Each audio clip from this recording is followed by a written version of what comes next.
Ray Brown's Talking Birds.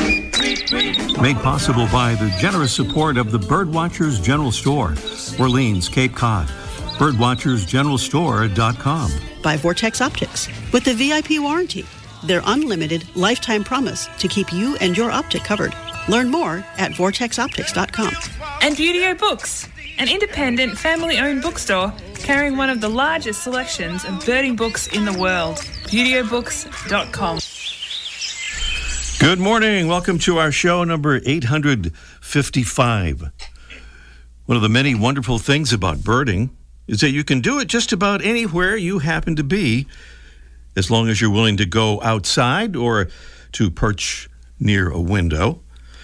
Urban areas are most definitely included in this, and we'll hear more about that with our special guest this morning, David Lindo, the urban birder, a little bit later on here. Extra, extra, read all about it. Here are some of the stories and videos we have for you right now on our TalkingBirds.com website. And I believe these are all on our Facebook page as well. SpaceX is focused on exploring distant planets, but apparently taking a toll on planet Earth and on birds, including the federally threatened piping plover and red knot and the endangered northern aplomado falcon. We'll connect you to the American Bird Conservancy's story about it. It's webcam time. Rose Sanctuary's webcam showcases one of the most spectacular birding events anywhere, the sandhill crane migration along Nebraska's Platte River. Hundreds of thousands of sandhill cranes resting there on their flight. We'll link you to the webcam, which shows live views and highlights depending on when you tune in. And why birds are nosy neighbors. Spying on nearby nests seems to help birds decide where to settle down. We have the connection to science.org's report on that. Some of the stories on our Talking Birds website and on our Facebook page right now. And on our website, don't forget to check out our Kids in Nature page there for some terrific ideas about getting kids interested in nature and birds, and that's at talkingbirds.com. There's no G in talking. All right, here's our mystery bird contest preview. We'll do the actual contest a little bit later, but we kind of want to get you ready for it here with some clues here and other info about our mystery bird. It's a medium-sized songbird. The male is very blue in a sky blue kind of way. The female, brownish blue. It has a large round head, a chunky body, and a medium-length tail. Our bird is seen in wide-open spaces in the American West, where it feeds mostly on beetles and grasshoppers, and especially caterpillars. That's our mystery bird. And our contest is sponsored by Red Start Birding. Red Start Birding is your new resource for birding optics, gear, and expertise. Great birding starts at redstartbirding.com. Prizes this morning include the beautiful Droll Yankees cute chickadee feeder that lets you manage the size of visiting birds. Perfect for sunflower seed, mixed seed, fruit or mealworms, and a 12-ounce bag of delicious, bird-friendly, shade-grown birds and beans coffee. Those are the prizes in our Mystery Bird contest, and we have another prize standing in the wings on a bonus question, if we'll have time for that this morning. All on our Mystery Bird contest coming along just a little bit later on in this morning's show. Here's some conservation good news of the week. Well, this past Monday, the Environmental Protection Agency announced a 3-year initiative to regulate dangerous forever chemicals called PFAs and restrict their use. They're known as forever chemicals because they never break down and remain present in the human body. EPA says that EFAs, or PFAs that is, have been linked to a long list of health problems, including high cholesterol, a suppressed immune system, infertility, some cancers, and reduced efficacy of vaccines. The EPA regulates 90 contaminants in drinking water, not including PFAs, but the agency is now creating a plan to implement new national drinking water standards for 2 kinds of PFAs. So some good news there from a now much more assertive and effective environmental protection agency.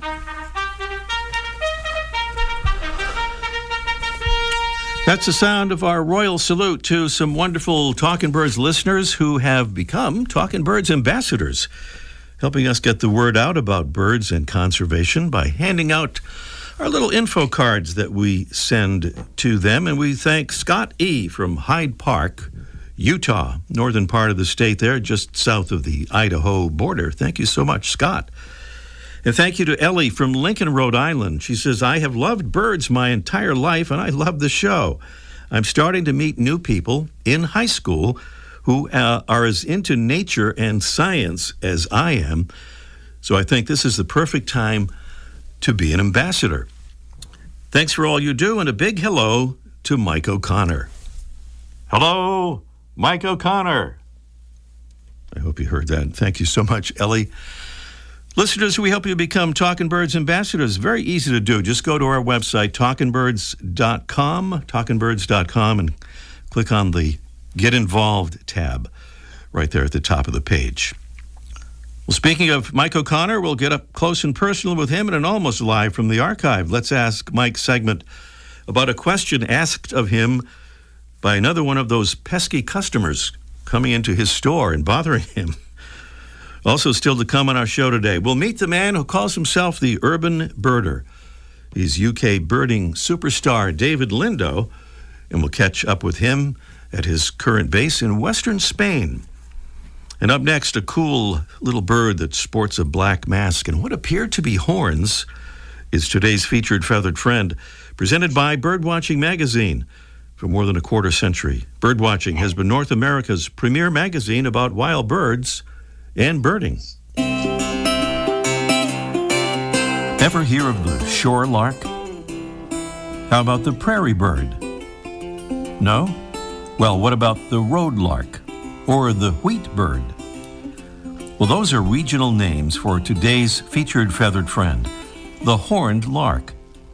It's a bird that breeds from Alaska and the Canadian Arctic down through most of the U.S., except for the extreme southeast. And it's also found in Colombia, all across Eurasia, and in Morocco. In North America, it's the only true lark, and called the horned lark because of the two black feathers often visible on its head that really do look like little horns. The horned lark is a mostly brown bird with the male sporting black sideburns and a black breast patch and a yellowish throat. Females show just a faint mask and are generally more pale overall. The long hind toe of the horned lark is called a larkspur. It's characteristic of the lark family, and its appearance inspired the name of the flower called larkspur. Instead of hopping, the horned lark walks, and in spring, the male performs a courtship flight in which he ascends to 800 feet or more above the earth and sends forth a high-pitched, tinkling flight song.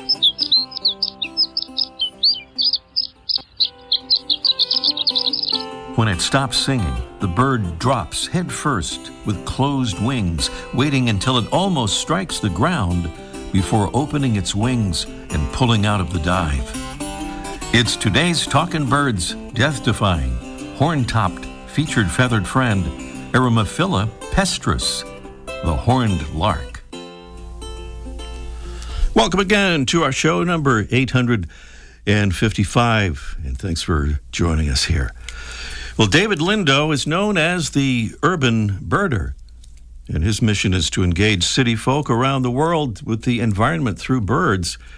He's also a speaker, a tour leader, and educator. He's the author of several books about urban birding.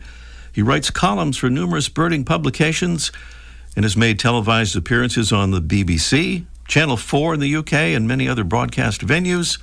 He was recently named as the 7th most influential person in wildlife by BBC Wildlife magazine, and he joins us now from his perch there in Merida, Spain. Good morning, David.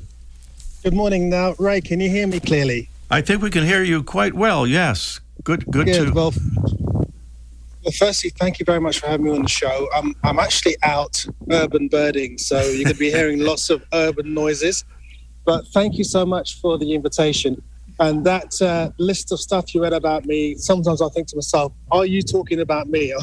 I'm only here watching birds and trying to get people involved. That's right. When you write all this stuff down, you say, wow, did I really do all that stuff? But you did. So thank you so much, David. I'm not surprised that you're out urban birding. I guess we should have figured that. But you're from the UK, but you're in Spain. Tell us about why you're in Spain.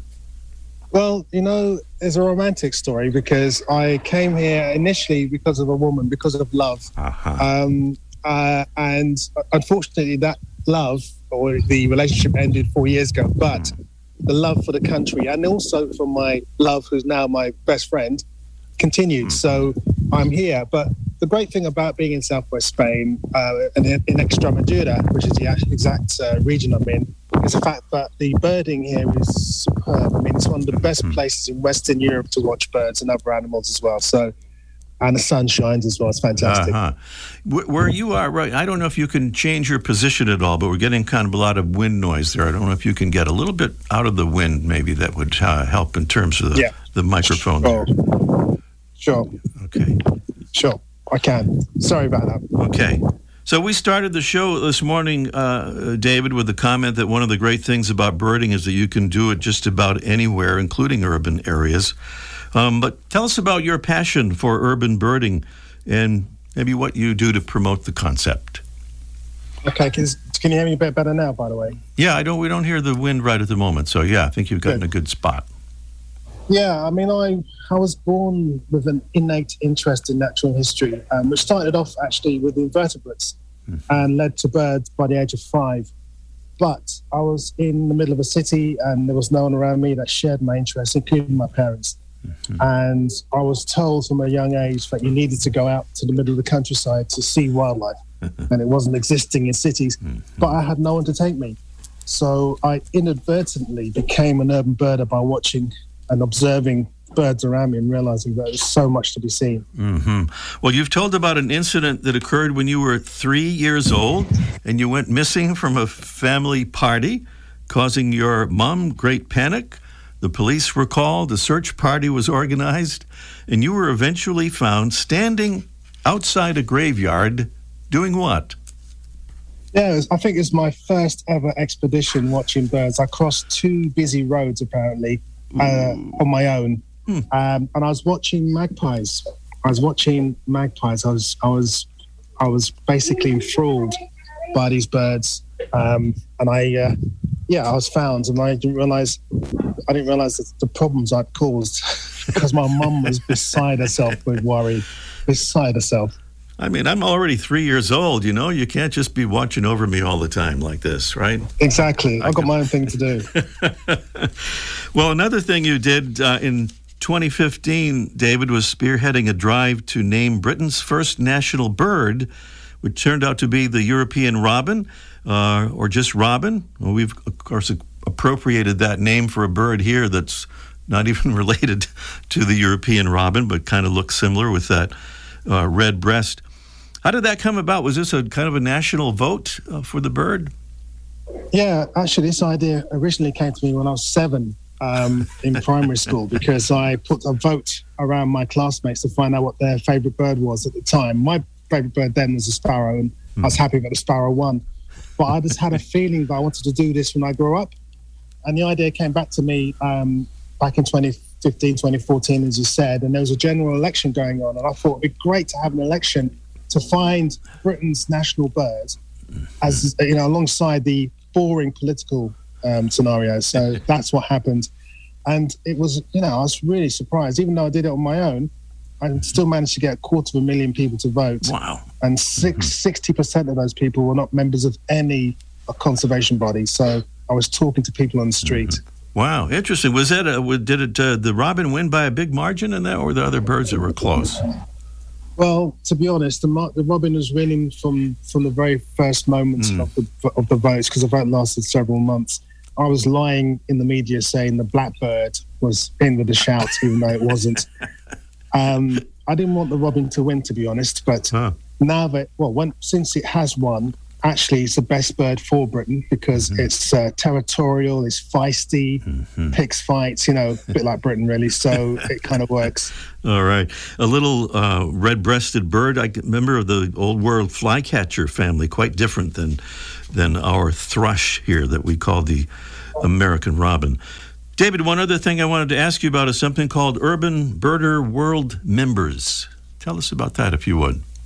Yes, funnily enough, at the same time of me doing the bird votes, I actually had the idea to set up a community for urban birders around the world. And I finally got my opportunity, well, not that it was a great thing to do, but during the, it was a great thing to do, but it was during a bad time. It was during the beginning of the pandemic.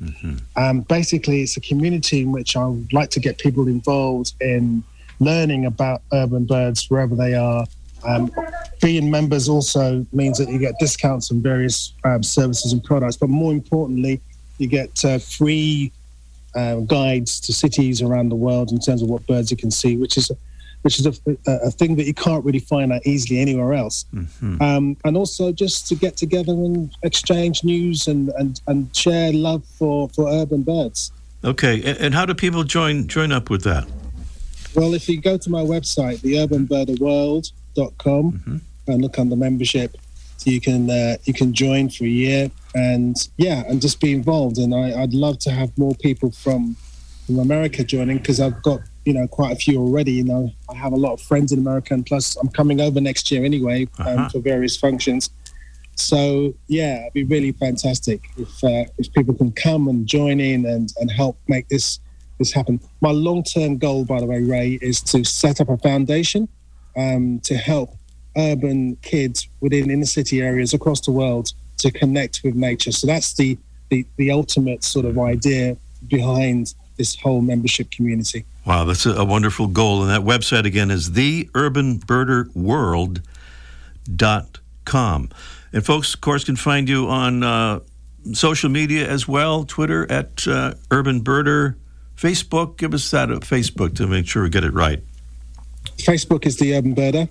The Urban Birder, and Instagram is I think it's at Urban Birder, so you can find me. You can find me quite easily. That's what I have written down here, so I think it must be right.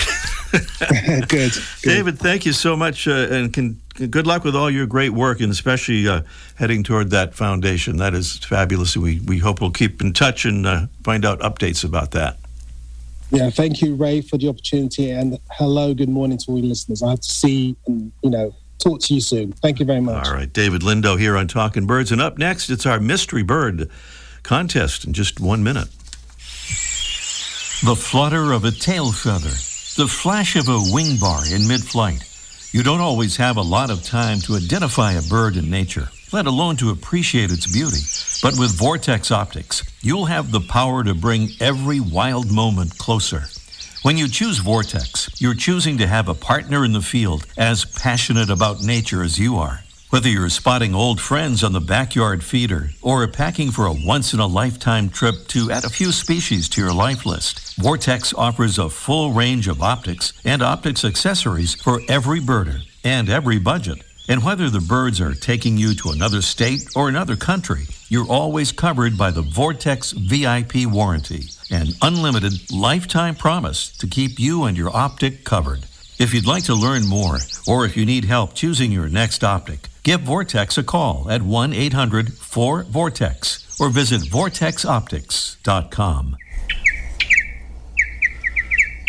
There is the pretty melodious sound of our mystery bird. By the way, we like to give this reminder from time to time that you can listen to our show live online wherever you are. That's a good way so that you could listen to and take part in our mystery bird contest. How to do it? Just go to talkingbirds.com, and click on the listen button there, and you'll see how to do it. It is really easy to do. And our live broadcast, by the way, is on Sunday mornings from 9:30 to 10 Eastern. The mystery bird, a medium-sized songbird. The male is very blue in a sky blue kind of way. Female is brownish blue. The bird has a large, round head, a chunky body, and a medium-length tail. Our bird is commonly seen in wide open spaces in the American West, where it feeds mostly on beetles and grasshoppers, and especially caterpillars. That would be our mystery bird. Beautiful prizes include our favorite coffee around here, the 12-ounce bag of delicious bird-friendly shade-grown birds and beans coffee. Shade-grown, by the way, means that it's grown in the natural forest canopy. So it's actually birding environment where the coffee is grown, unlike that sun-grown coffee that a lot of major makers use, where the land is stripped and coffee is grown like corn. And the habitat for birds is gone. Not so with birds and beans, the good coffee. Our other prize is a Droll Yankees cute chickadee feeder with a height-adjustable dome that lets you manage the size of visiting birds. And the dish perfect for sunflower seed, mixed seed, fruit, or mealworms. So some beautiful prizes there. And do remember that if we don't get a correct answer, we'll choose a winner from other answers received. So give us a call. Tell us what it is or take your guess as soon as you can at 781-837-4900. That's 781-837-4900. Meanwhile, let's ask Mike, almost live from the archive in just 1 minute. Beautyo Books carries one of the largest selections of birding books in the world. New, used, and rare books covering everything from backyard birding to general ornithology. From field guides to photography skills, biography, fiction, and humor. You'll find it all, along with the knowledgeable customer service you've been looking for, in one convenient place. BeautyOBooks.com. B-U-T-E-O. BeautyOBooks.com. My name is Thomas Orfan, and I'm calling from Colorado Springs, Colorado. I look forward every week to learning and laughing with Ray on Talking Birds, and I'm always excited to share that experience with someone else. All listeners should become Talking Birds ambassadors, because the only thing better than getting to listen to the show every Sunday is getting to tell people what they're missing out on. Talking Birds listeners, we hope you'll join our ambassadors family at talkingbirds.com. Join today, and thanks. Oh, just heard that expression, for the birds, but we're about to hear about it in a kind of a different context. Thanks to Mike O'Connor down at the Birdwatchers General Store on Cape Cod. Good morning, Mike. Hey, good morning there, Big Ray. This is another one of your annoying customers, right? Asking another question that you had to research to find the answer for? I know, so much work. You think I knew everything. Turns out I don't, so I got to look stuff up. Really? Okay. Yeah. Yeah, well, there's a movie out. I don't know if you've seen it. It's called The Goldfinch. No. And spoiler alert, it's not about birds, so don't bother. Don't bother, yeah. Don't bother. Okay. But one of the reviewers had called, didn't care for it, so, and you know how funny the reviewers can be in the newspaper, and they called it, this movie is for the birds. And so somebody wanted to know why that's a bad thing, because you and I, and probably all your listeners, think something for the birds is a good thing. Yeah. Turns out there's a lot of explanations you find, but the most common explanation is in the old days when, the streets we didn't have cars, and the horses were in the streets pulling our carriages and getting us around. I remember. You remember that, yeah. Right? When you were going to school. Yeah. Through the snow, 8 feet of it in the summer. Anyway. So there'd be manure in the streets, and so house sparrows, they imported house sparrows because people thought they ate the manure, when in fact they were just getting the waste seeds that were in there. But people thought, the sparrows will clean it up. So, so there's a lot of twists and turns in there. But basically, anything that was wasted and unwanted, they would put it outside, and it became for the birds. For the birds, yeah. One of those idioms that's out there. So when something's for the birds, we think it's a good thing, but, other people think it's not. Not everybody thinks. Not so everybody great, yeah. knows that, exactly. Yeah, but we do now, huh? We do, yes. Thanks, we blew the cover right off that story. Right. And there's a lot of other idioms out there, but we'll do that another time, because you got a contest to get to. Oh, okay. That's it for the idiom? You had so many of them. Okay, well, all right. Well, thank you for that. Well, did you want to do others? Well, do some more another time. I know that you're naked as a jaybird right now, so you're probably getting a little chilly. So that's it. I got to come on a sweater. All right. That's another slogan that we sneaked in there. All right, Mike. Thank you. All right. We'll talk next week. Talk to you next week. Birdwatching Magazine has a new membership program. Benefits include detailed bird ID articles from Ken Kaufman and David Sibley, tips and stories about bird photography, access to quarterly e-workshops on identifying and photographing birds, and complimentary print and digital subscriptions to Birdwatching Magazine. Learn more at birdwatchingdaily.com/memberships. All right, we're back here at the Mystery Bird Contest, offering some beautiful prizes, including the Droll Yankees Cute Chickadee Feeder and a 12-ounce bag of delicious bird-friendly shade-grown birds and beans coffee. It's a medium-sized songbird. The male is sky blue. The female, kind of brownish blue. It's a bird of the American West. Feeds on beetles and grasshoppers, and caterpillars are a specialty. 781-837-4900 is the number to call to tell us what that is or take your guess. And we have Jason in the great state of New Hampshire. Good morning, Jason. Good morning, Ray. Good morning. You're in Concord, right? Concord, New Hampshire. Yep, up in Concord. We have, of course, a Concord here in Massachusetts. It's kind of well known, but I don't think there's a rivalry of any sort, is there? Or sisters? Not with the Concords. There used to be a rivalry, and that's why it's called Concord, for the peace that came following the rivalry. All right. Well, but they should be sister towns then instead of rivals anyway, right? We can work on it. Yeah, we'll work on that. But we're working on the Mystery Bird Contest right now, and you heard the clues and such. What do you think it is? Is it a mountain bluebird? I would think it is a mountain bluebird, as a matter of fact. Yes. All right. Nicely done. The mountain bluebird. Thank you. Reading this information from the Cornell Lab of Ornithology that says the female builds the nest on her own. The male sometimes acts as though he is helping, but either brings no nest material, or if he does try to bring some, tends to drop it along the way. That's that's what the male. Hey, we have time, I think, for a bonus question. Would you like to try it and maybe win a gift card from the Wisdom Supply Company? All right, why not? All right, here's the question. What is a snood? What is a snood? A, it's an opening made in a brush pile where birds can find shelter. B, it's a fleshy protuberance attached near the base of a turkey's beak. C, it's a type of turkey found in Southeast Asia. Or D, it's a contraction of the phrase snoozing in the nude, snood. I don't know where I went. B. The thing about attached to a turkey's beak would be absolutely the correct answer.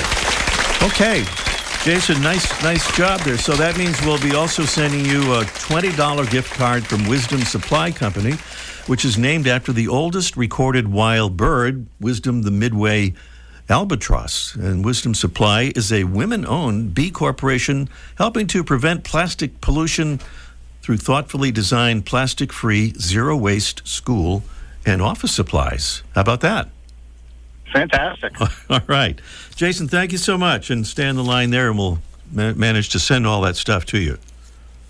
All righty, thank you. Or we'll try. No, we will do it. Thank you so much, Jason. Up there in Concord, New Hampshire, correctly identifying the mountain bluebird. Next week, we'll talk about badges. Badges? We ain't got no badges. No, but we do, and we'll talk about that. Plus, we'll learn some cool things about bird banding with the Institute of Bird Population's bird banding guru, Michelle Kashubi. And don't forget our Talkin' Birds flock. It's a great way to meet other Talkin' Birds listeners and share photos and videos and observations about birds and nature and conservation. Just go to facebook.com and put Talkin' Birds flock in the search bar there to join. But we are out of time for this morning's show. Thanks to our amazing Talkin' Birds team, Debbie Bleacher, Freya McGregor, our assistant Audrey Stack, and our producing engineer, Jesse Wilkins. I'm Ray Brown. We'll see you next week. The bird show. I like that. Ray Brown's Talkin' Birds. Made possible by the generous support of the Birdwatchers General Store, Orleans, Cape Cod. Birdwatchersgeneralstore.com. By Vortex Optics. With the VIP warranty, their unlimited lifetime promise to keep you and your optic covered.